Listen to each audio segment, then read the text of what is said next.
ನಮಸ್ತೆ ಅಳಿ ಅಂದ್ರೆ ನಾವೆಲ್ಲ ಜಾನು ತೀರ್ಕೊಂಡಿದ್ದಾಳೆ, ಅವಳು ಮತ್ತೆ ವಾಪಸ್ ಬರಲ್ಲ ಅಂತ ಹೇಳ್ತಾ ಇದ್ರು. ನೀವು ಮಾತ್ರ ಜಾನು ಬದುಕಿದ್ದಾರೆ, ಇವತ್ತಲ್ಲ ನಾಳೆ ಬಂದೇ ಬರ್ತಾರೆ ಅಂತ ನಂಬಿಕೆಯಿಂದನೇ ಇದ್ರಿ. ನಿಮ್ಮ ನಂಬಿಕೆ ಸುಳ್ಳಾಗ್ಲಿಲ್ಲ. ಬಹುಶಃ ನಿಮ್ಮ ಪ್ರೀತಿನ ನೋಡಿ ಆ ಭಗವಂತನೇ ನಮ್ಮ ಜಾನುನ ವಾಪಸ್ ಕಳಿಸ್ಬಿಟ್ನೋ ಏನೋ.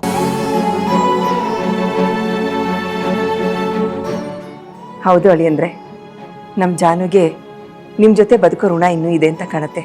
ಅದಕ್ಕೆ ಆ ದೇವರು ಅವಳನ್ನ ವಾಪಸ್ ಕಳಿಸಿದ್ದಾರೆ.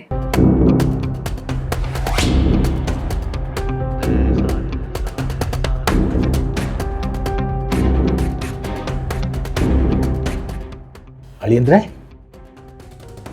ಇದೇನಿದು? ನಮ್ಮ ಜಾನುನ ಕಾಲೇಜಿನಲ್ಲಿ ನೀವು ಒಂದೇ ಒಂದ್ಸಲ ನೋಡಿದ್ದು, ನೇರವಾಗಿ ನಮ್ಮ ಮನೆಗೆ ಬಂದು ಜಾನು ನನಗೆ ಮದುವೆ ಮಾಡ್ಕೊಡಿ ಅಂತ ಕೇಳಿದ್ರಿ. ನೆನಪಿದ್ಯಾ?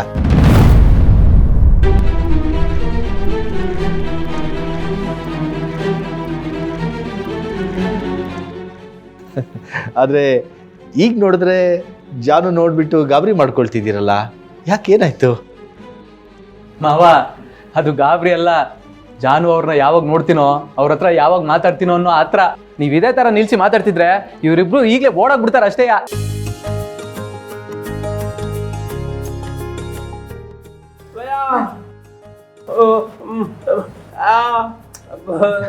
ಹೇ ವೆಂಕಯ್ಯಣ್ಣ, ನೀನು ಬಿಡಲ್ಲ ಅಂದ್ರೆ ಆಗತ್ತಾ? ಅವ್ರ ಹೆಂಡ್ತಿನ ಅವ್ರು ಮಾತಾಡ್ಸೋದಕ್ಕೆ ಅವ್ರಿಗೆ ಪರ್ಮಿಷನ್ ಬೇಕಾ? ಅವೆಲ್ಲ ಏನು ಬೇಕಾಗಿಲ್ಲ. ಏನು ಬಾವಾ?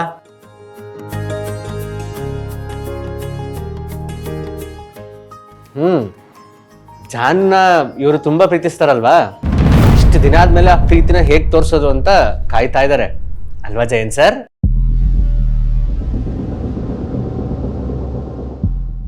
ಅಲ್ವಾ? ಮತ್ತೆ ಇಷ್ಟು ದಿವಸ ನಮ್ಮ ಅಳಿಯಂದ್ರು ಜಾನು ನೆನಪಲ್ಲೇ ಬದುಕ್ತಿದ್ರು. ಈಗ ಅವಳು ಕಣ್ಮುಂದೆನೇ ನಿಂತಿದ್ದಾಳೆ.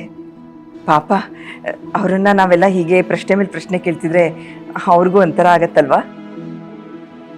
ಹೋಗಿ ಹೇಳಿ ಅಂದ್ರೆ ನಾವೇನು ನಿಮ್ಮನ್ನು ತಡೆಯಲ್ಲ. ಇನ್ನೇನು ಮನಸ್ಸಲ್ಲಿ ಹೇಳಬೇಕು ಅಂತಿದೆಯೋ ಅದನ್ನೆಲ್ಲ ಜಾನು ಹತ್ರ ಮಾತಾಡಿ. ನಮ್ಮ ಜಾನುನೂ ಅಷ್ಟೇ, ಮನಸ್ಸಲ್ಲಿರೋದನ್ನೆಲ್ಲ ನಿಮ್ಮ ಹತ್ರ ಹೇಳೋದಕ್ಕೆ ತುದಿಗಾಲಲ್ಲಿ ನಿಂತಿಯಾಳೆ. ಹೋಗಿ.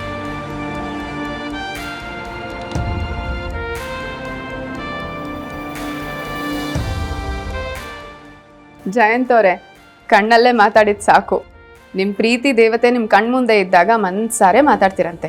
ಜಾನು, ಏನಕ್ಕೆ ಕಾಯ್ತಿದ್ಯಾ? ಕರ್ಕೊಂಡು ಹೋಗು.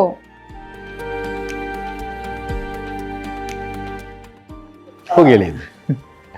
ಅರೆ ಹೋಗಿ ಹೋಗಿ, ಪರವಾಗಿಲ್ಲ. ಎಂಜಾಯ್.